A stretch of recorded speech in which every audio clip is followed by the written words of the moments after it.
Christ was transfigured on the mount. Christ is in our midst. God bless you all. You may be seated if you're able. What another blessed day that we're able to, one, just be up and have the ability to be here together in church. God bless you all. Welcome. It's good to see you all again. It has been a long week without you, so God bless you. God keep you by thy grace. This week, we have a epistle reading, and I want to kind of focus on the end of it. There's a piece that really stuck out to me, and this is actually one of the verses that there's a lot of commentary from the church fathers on this very verse. So there's much richness here, not only from even maybe our modern theologians, but more importantly, our church fathers, our saints that have commented on this very verse. It says at the end of Galatians 6, the beginning of Galatians 6, but the end of our reading, it says, "Brethren, if a man is overtaken in any trespass, you who are spiritual, restore such a one in a spirit of gentleness, considering yourself, lest you also be tempted. Bear one another's burdens, and so also you fulfill the law of Christ." Now, what I'm going to take from this, and I pray that I think as I'm looking through some of the church fathers on this, what they come out of this saying, sometimes it's not what you say. Sometimes it's not the words, but in the spirit that you say it in. And many of us, I know we're in the great city of the East Coast city of New York, and we like to say things straight and say it direct and tell it how it is. But I've come to tell you that the Word of God says to say it with the spirit of meekness, of gentleness, as the scriptures say. St. Augustine, a great saint of the western part of our world, this is St. Jerome first. He says, the spirited person should correct a sinner gently and meekly. He must not be inflexible, angry, or aggrieved in his desire to correct him or one another. He should stir up him in the promise of salvation, promising remission and bringing forth the testimony of Christ. So many of us, when we hear this gospel, hear this epistle, we think that we are the ones that should be correcting when we hear the story. But maybe we're the ones being corrected. Maybe we're the ones in need of correction. And the truth is, if you wouldn't want to be corrected this way, then why do we correct others in that same manner?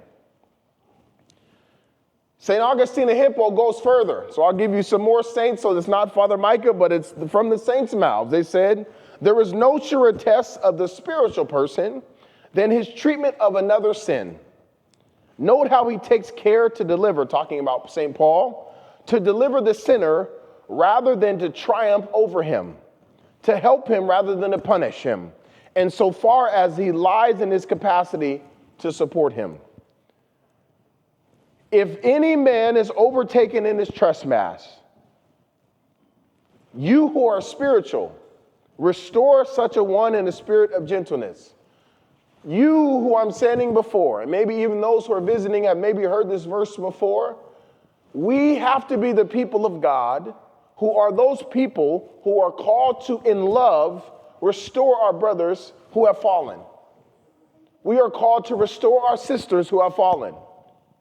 And guess what? Maybe you're the person that needs the restoration. Maybe you're that person. But what I'm telling you, the important part is that two things. The one thing it says is that if you are caught in any trespass, it doesn't say to stay in that sin. It says to have one another help you restore yourselves back unto God. So this is why sin or trespass is very key and important to be aware of. We are not okay with sin. But there is a way, as Paul is saying now, to do it if you're someone that you know is in sin. Now, many of us are quick to maybe give this judgment, right? Many of us know our brothers and sisters' faults. And many of the times it's hardest when we're closest to that person, right? Because we know them more intimately. We know we've been around them a little longer. It's a little bit harder to give them grace. It's a little bit harder to be around that person longer, right? But Paul says if you are going to correct, do it in the spirit of gentleness, just so that we're all well-rounded in the faith. St. John Chrysostom, our very own saint, comments on the same thing, saying, he says, do not chastise nor judge, but set right. Nor does he stop there talking about Paul. He says, but in order to show that it is behooved them to be very gentle towards those who have lost their footing, he subjoins, in the spirit of meekness as well, he says. He says, not just in meekness, but in the spirit of meekness, St. John Chrysostom makes clear, signifying thereby that this is acceptable to the spirit, and that to be able to administer correction with mildness is a spiritual gift.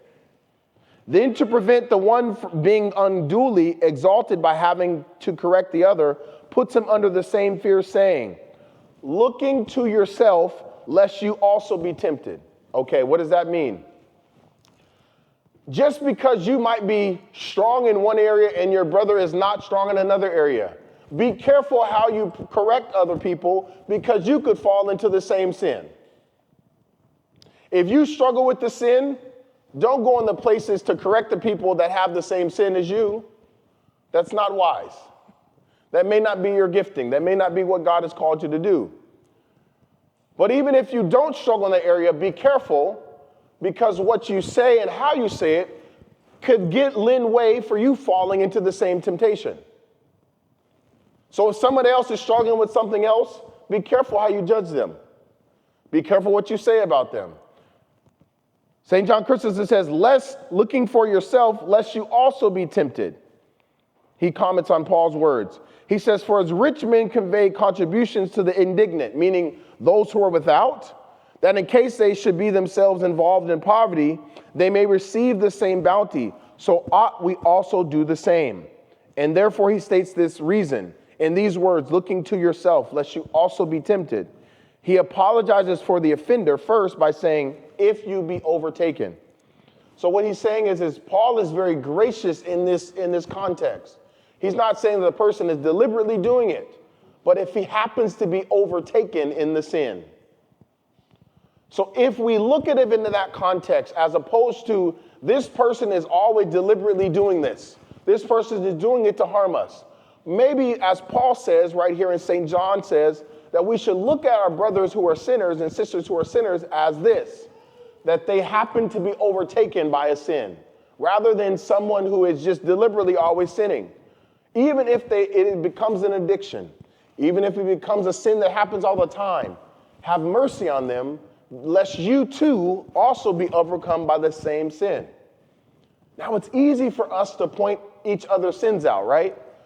It's really easy because we can see one another. We get to see them daily. We get to see our mom, our dad, our brothers and sisters, our wives, our husbands. We get to see all these people around us often.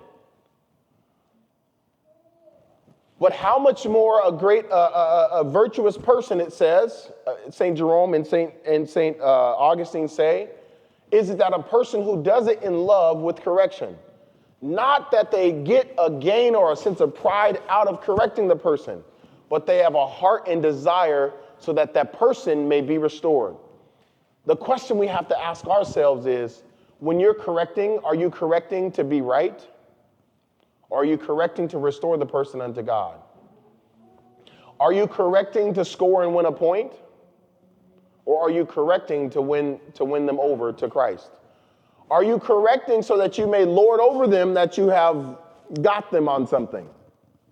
Or are you correcting them in the sense that God has given up everything for us, so I'm willing to give up everything so that my brother may be coming back unto Christ? We take this word sometimes and we use it very, very, very loosely. Just because I'm saying correction is in the scriptures doesn't mean we should be quick to use it. As a matter of fact, even if we use it, Paul gives us a great warning on be careful how we use it, lest we also too fall in the same trap. St. John Chrysostom finishes. He says, if we employ the term of great infirmity by the words, lest you also be tempted, right? He says, be careful as you correct this person that you may also be tempted by the same thing. He says, thus arraigning the malice of the devil rather than the remissness of the soul. By you and how you act, you could change the way someone else responds to you. The scriptures say a gentle answer, a soft answer turns away a harsh reply. So if you're looking to help your brothers and sisters, as many of you might say to me, many of you might say to one another, I have a friend, I have a cousin, I have a coworker that XYZ. How you go about loving on them is important. Now, I'm not saying that sometimes you don't have to tell the blunt truth. Sure, yes. But what I'm saying is to you is the scriptures give us a clear way to do it. Spread the truth with love. There's a difference between giving medicine and forcing medicine upon somebody, right? So if you give the medicine, or at least offer the opportunity, that's a different type of spirit than giving it in a way that is not unto God. No one here is able to force anyone to do anything, but you have to do it under your own volition. Now, to treat your neighbor as I'm saying you should treat others. If you want that same kind of kindness and gentleness from your neighbors and your brothers, then treat them those ways that you would you would want to be treated. You are not above one another. But in one sense, if we are spiritual, as it says in the scriptures, you are to be able to correct your brother. But how you do it is just as important as you correcting them. It is not only what you say or what you do, but how you do it. As we leave here today, whatever relationships that we have in our lives, that we might have a tough relationship with, we may not have talked to that person in a while, try a different method. Try something else. Don't try to do the same thing over and over again. That's called insanity. Try to be different. Maybe when you go home, you start out and you say, I was a little harsh on you last time, please forgive me. Start out with your own asking for forgiveness. Be humble first. And that starts to make the ground soft and the heart soft to be able to speak with you. Don't just always come off guns a-blazing. Because guess what? They're probably going to respond in kind. I encourage you, dear brothers and sisters, as you go throughout your week, please remember that it says those who are spiritual. So, and if you all are spiritual, you will do this as unto God. Remember all your brothers and sisters in your prayers. If you are not praying for the person that you're struggling with, then don't gossip about the person. If you can't pray for the person that you're having a hard time with, then stop bringing the person up in conversation. If you can't pray for the person that you're struggling with, then don't let them be on your mind all the time about their sin. Pray for them first before you do anything else, as unto God, so that you can restore the person in a spirit of gentleness, considering yourself, lest you also be tempted, bearing one another's burdens, and so also you fulfill the law of Christ. In the name of the Father, and the Son, and the Holy Spirit, now and ever, and unto ages of ages.